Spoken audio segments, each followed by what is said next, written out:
Arnar, til hamingju með sigurinn. Takk fyrir.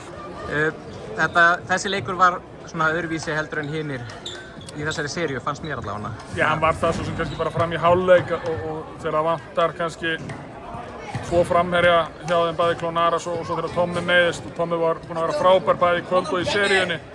Þá held ég að það hefði bara, þeir máttu ekki við því og þá svona fóru til. Hvað var, já, heldur það væri bara þá sem þetta hefur farið svona hjá þeim?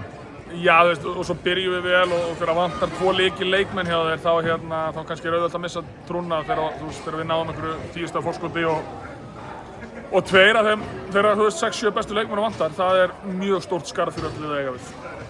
Þið eru eina liðið sem er búin að tryggja ykkur áfram og það kemur núna hvað, 11-12 daga bið bara eftir næsta leik.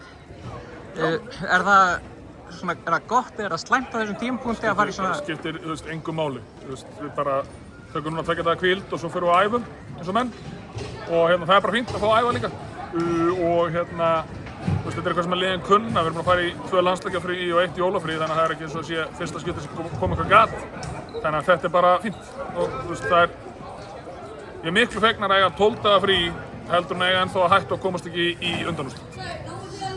Takk fyrir Arnar. Takk.